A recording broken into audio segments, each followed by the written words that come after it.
ಲೋಕ ಸಂಚಾರಿ ಉಂಟು. ಯಾವ ಯಾವ ಲೋಕದಲ್ಲಿ ಏನೇನು ಆ ವಿಚಾರವನ್ನ ಈ ನನ್ನ ದೇವಸಭೆಗೆ ತಿಳಿಸಬೇಕಾಗಿ ಬೇಡಿಕೊಳ್ಳುವೆನು. ಮಹೇಂದ್ರ, ನಾನಾದರೂ ನಾನಾ ದೇಶಗಳನ್ನು ಸಂಚಾರ ಮಾಡಿಕೊಂಡು ಅಂಗ ವಂಗ ಕಾಂಬೋಜಿ ದೇಶಗಳನ್ನು ಸಂಚಾರ ಮಾಡಿಕೊಂಡು ಹಾಗೆ ಭೂಲೋಕಕ್ಕೆ ಹೋಗಿದ್ದೇನೆ. ಆ ಭೂಲೋಕದಲ್ಲಿ ಕಳಿಂಗ ದೇಶದ ಅರ್ಥನಾಗಿರ್ತಕ್ಕಂಥ ರಾಜ ಸತ್ಯವಂತನು ಸತ್ಯವಂತನು ನೀತಿವಂತನು ಸಾಧು ಸಂತರನ್ನು ಕಂಡರೆ ಸತ್ಕರಿಸುವನು. ಆತನ ಪತ್ನಿಯಾದ ಚಂದ್ರ ಆಸೆಯು ಪತಿವ್ರತ ಶಿರೋಮಣಿಯು ಆ ಈರುವರು ನನ್ನನ್ನು ಸತ್ಕರಿಸಿದ ರೀತಿಯನ್ನು ನೆನೆಸಿಕೊಂಡರೆ ನನ್ನ ಉದರವೇ ಉಬ್ಬುವುದು. ಆತನ ಸತ್ಯವನ್ನು ಕೆಡಿಸಲು ಅರರಲ್ಲಾಗಲಿ ಸುರರಲ್ಲಾಗಲಿ ಸರಿಯಾಗಿ ಅವಸರದಿಂದಲಾಗಲಿ ಆತನ ಸತ್ಯವನ್ನು ಕೆಡಿಸಲು ಸಾಧ್ಯವಿಲ್ಲ.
ಆತನ ಕುಲಗುರುಗಳಾದ ವಸಿಷ್ಠ ಮಹಾತ್ಮರನ್ನು ಕೇಳಿ ತಿಳಿದುಕೊಳ್ಳಿ.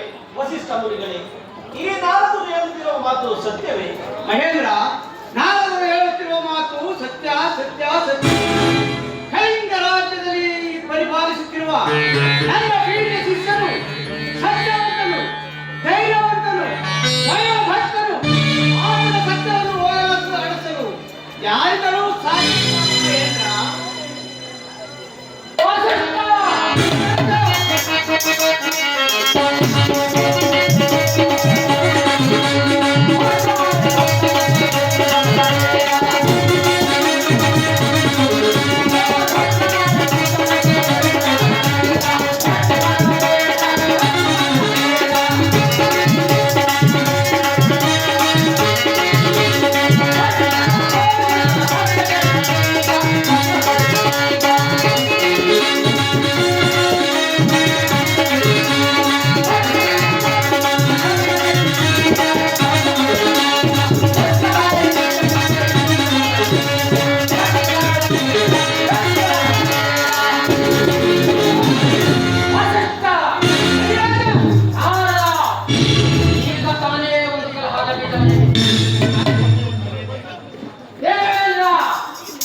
ನನ್ನ ಪ್ರೀತಿಯ ಶಿಷ್ಯನೆಂಬ ಅಭಿಮಾನದಿಂದ ಅಷ್ಟು ಎನ್ನುತ್ತಿರುವುದು ಆರಕ್ಕೆ ದೇವನನ್ನು ಉಪಯೋಗಿ ತಲೆಯಲ್ಲಿ ತೂಗಿಸುತ್ತಿರುವುದಿಲ್ಲ.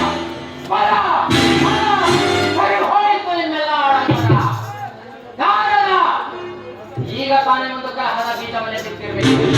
ಅದಕ್ಕೆ ಈ ವಸಿಷ್ಠನು ನೀರೊಡೆದು ವಸಿಷ್ಠ ನನ್ನ ಪ್ರೀತಿಯ ಶಿಷ್ಯನು ನಾನಾಗಷ್ಟು ಮಾತ್ರದವನು. ಆತನ ಸತ್ಯವನ್ನು ನಿಸ್ವಾರ್ಥದಲ್ಲಿ ತಿಳಿಸಿಬಿಡಬೇಕು. ಅಯ್ಯ ಸೂರ್ಯಕುಮಾರ, ಸುಮ್ಮನೆ ಹೇಳಕ್ಕೆ ಹಾರಾಡುತ್ತಿರುವೆ. ನಿನ್ನ ಸ್ವಭಾವವು ನನಗೆ ಗೊತ್ತಿಲ್ಲವೇ? ಆಟ ಮಂತ್ರಗಾರರಂತೆ ಅದರಲ್ಲಿ ಹಿಂಸಿಸುವುದು, ಕಷ್ಟ ಪಡುವುದು, ಪರಿಸರಿದ್ದರೆ ಕೆಟ್ಟ ಮಾರೆಯನ್ನು ಹಾಕಿಕೊಂಡು ಹೋಗುವುದೇ ನಿನ್ನ ಸ್ವಭಾವವಲ್ಲವೇ ತೆಗೆದ ವಸಿಷ್ಠ ಶಿಷ್ಯನು, ಸೂರ್ಯಕುಲ ಸಂಜಾತನು, ಸತ್ಯವಂತನು, ಧೈರ್ಯವಂತನು, ದೈವಭಕ್ತನು. ಆದರೂ ಸತ್ಯವನ್ನು ಕೆಡಿಸಲು ನಿನ್ನಿಂದ ಮಾತ್ರವಲ್ಲ, ತ್ರಿಮೂರ್ತಿಗಳು ಒಂದುಗೂಡಲು ಸಾಧ್ಯವಿಲ್ಲ.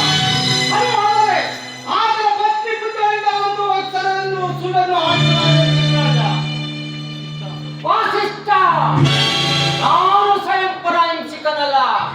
ಋಷಿಕುಲದವರಾದ ನೀವು ಮಾಡುತ್ತಿರುವ ಯಾಗ ಯಜ್ಞಾದಿಗಳ ನೆಪದಲ್ಲಿ ಮೂಕ ಪ್ರಾಣಗಳನ್ನು ಬಲಿ ಕೊಡುವ ದೇವೇಂದ್ರ, ನಿನ್ನ ಪ್ರೀತಿಯ ಶಿಷ್ಯನು ನನಗೆ ಎಷ್ಟು ಮಾತ್ರದವನು.